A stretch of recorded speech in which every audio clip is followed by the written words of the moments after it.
Lottery লেগে গেছে এন্ড্রিকের। তার জন্য ২০২৬ সালটা যেন সোনায় সোহাগা। মাত্র ১৯ বছর বয়সে সে বাচ্চার বাপ হয়ে চাইতেছে। তার বউ এখন প্রেগনেন্ট। আর আমাদের দেশে ১৯ বছর বয়সে আমরা কি করি? বিকেলবেলা মাঠে খেলতে গেলে টেনিস বলের উপর টেপ লাগাই, ওইখানেও আবার টেপে প্যাচ লাগাইয়া দেই। আর এন্ড্রিক ভাই থাক, বাদ দেন। আমরা ডিয়ার বল নিয়ে চাই পাম্প দিতে। ১৯ বছর বয়সে এক ডিয়ার বল পাম্প দিতেই আমাদের জানের কাম শেষ হয়ে যায়। পাম্পার উঠাইতে নামাইতে আমাদের কোমর ধরে যায়। আর এন্ড্রিক দেখেন বাচ্চার বাপ হয়ে যাচ্ছে।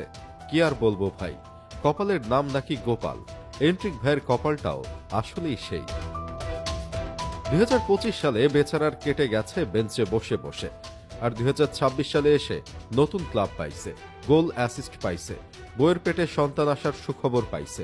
২০২৬-এ এসে রিয়াল ছেড়ে লিওনে গেল। তারপর সেখানে গিয়ে শুরু করলো তাণ্ডব। একের পর এক গোল অ্যাসিস্ট করে ১০ গোল অ্যাসিস্ট করে ফেলল।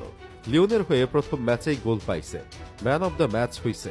পরের ম্যাচেও গোল অ্যাসিস্ট পাইয়া ম্যান অব দ্য ম্যাচ হইছে। বেশ কয়েকবার সেরা খেলোয়াড় হইছে ম্যাচে। এখানেই শেষ না, ২০২৫-এ বেচারা ক্লাবে নিয়মিত না হতে পাইরা বেঞ্চে বসে ঘুমাইয়া চাইত, যার ফলে শরীরও মোটা হয়ে গেছিল। এখন লিওনে গিয়া দলে নিয়মিত সুযোগ পাইয়া ফিটনেস হইছে কঠিন, চিতা বাঘের মতো দৌড়ায় এখন, যার ফলে কার্লো আনচেলত্তির দলে জায়গাও কইরা নিছে।